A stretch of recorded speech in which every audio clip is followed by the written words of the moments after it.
Hey, it's time for Goodnight Westerville, featuring Sir Reads-A-Lot and Dr. Joe Clark. I'm so excited, and I just can't hide it.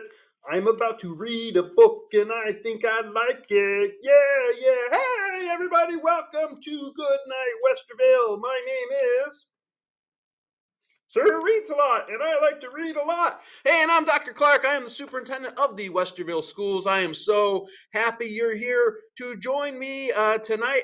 What a great show! Now, tell me about that song you were singing. Well, that song is about being excited about reading books, but also I like it because it's sung by a group called the Poynter Sisters. And we have a guest reader today, Mr. Poynter! Hey, Mr. Poynter, come on in! Dr. Clark. Good to see you! Reads a lot. How's Yeah. it going? Hey, it's going great. So, are you related to the Pointer Sisters? I'm not. I don't have that kind of voice range either. I was really impressed with the singing. Hey, thank you. And I think you spell it a little different too, We right? sure do with Y. Absolutely. Awesome. So, Mr. Pointer, principal at Emerson Elementary School. Yeah. How long have you been with the district? I've been with the district for 17 years, Awesome. so I've been a little bit everywhere, but most recently with Emerson for the last 5 years. Fantastic. Great building, old traditional. I mean, just beautiful. 127 years old. Yeah, it's the original OG. Yeah, if you've never been there, call this guy, get a tour. It's fantastic inside. It really is. Awesome. Thank you. So I'm so happy you're here Yeah. to read to our friends. I'm so happy too. I'm looking forward to this book because it's about wild things, and wild things are cool. And so, guys, this is what I'm going to do. I'm going to remind you of a couple things. Mr. Pointer is donating this book so you can win it. All you need to do to win it is email me at, let me see, I can never get my fingers right on this.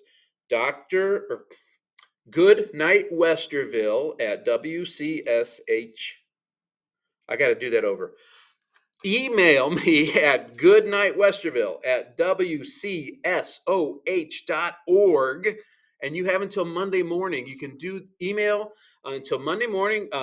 Adults, just tell me the kid's name, and I will find them, and we'll choose one at random to win this awesome, fantastic book. So thank you again for doing that.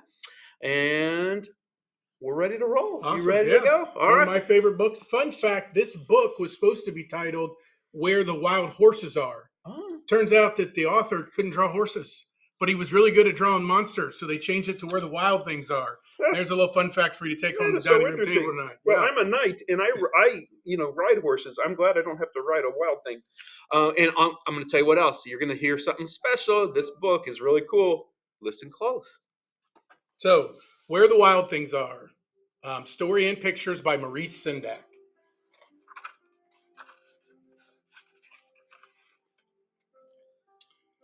The night Max wore his wolf suit and made mischief of one kind.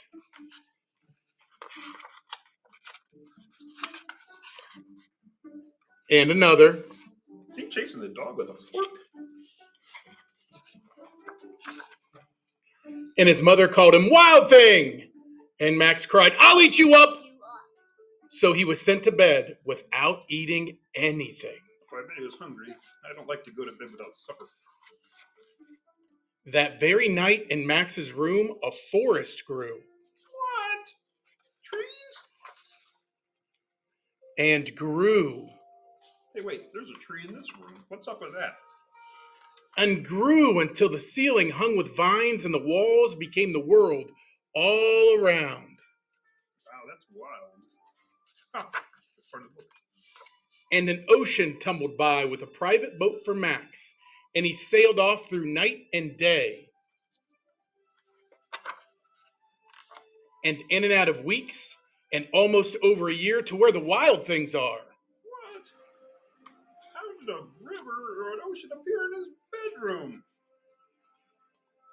And when he came to the place where the wild things are, they roared their terrible roars, and gnashed their terrible teeth, and rolled their terrible eyes, and showed their terrible claws. They must have a pretty decent dental plan, too, because those are some good choppers. Their teeth look good. Kids, make sure you brush and floss every night. Till Max said, be still! And tamed them with a magic trick of staring into all their yellow eyes without blinking once. And they were frightened, and they called him the most wild thing of all.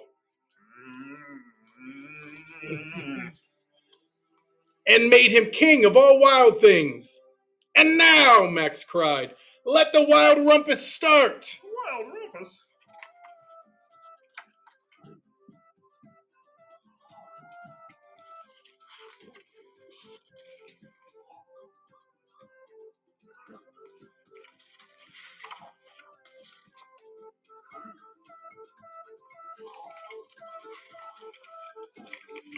Now stop, Max said, and sent the wild things off to bed without their supper. Oh no.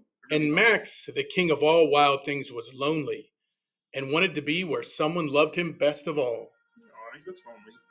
Then, all around from far away, across the world, he smelled something good to eat. So he gave up being king of where the wild things are. I wonder if it was like tacos, maybe, or a pizza pie. Could be. But the wild things cried, oh, please don't go. We'll eat you up. We love you so. And Max said, no. The wild things roared their terrible roars and gnashed their terrible teeth and rolled their terrible eyes and showed their terrible claws. But Max stepped into his private boat and waved goodbye. He sailed back over a year and in and out of weeks and through a day. That's a long time. I'll tell you what. And into the night of his very own room where he found his supper waiting for him. Oh, I'm good. I'm glad he's going to be able to eat supper. And it was still hot. Oh, The end. I love that. I love that. I used to read that book to my boys when they were little. Great book. Now, what I like about that book is that Max had a bad day, but he was allowed to take a little time and rest for himself, and he ended up okay. Yeah, he sure did. And it shows what kind of imagination both kids and adults can have. All of the monsters in that book were actually thought of because they were the aunts and uncles of the author, Maurice Sendak. So each one of those monsters was one of his aunts or his uncles in his real life when he was a kid. That's fantastic. I did not know that. Yeah. A great imagination and a great message and a great book. And you can win it if your adults email me before morning on Monday when I will choose a winner. Mr. Poynter, thank you so much for Thanks for having here. me. I appreciate it. It was Absolutely. We always end the show with 3 words, which are good night, Westerville. Good night, Westerville. Good night, Westerville. And how do we turn this thing off? Westerville City Schools families, email your child's name and grade to goodnightwesterville@wcsoh.org before Monday for a chance to win the book.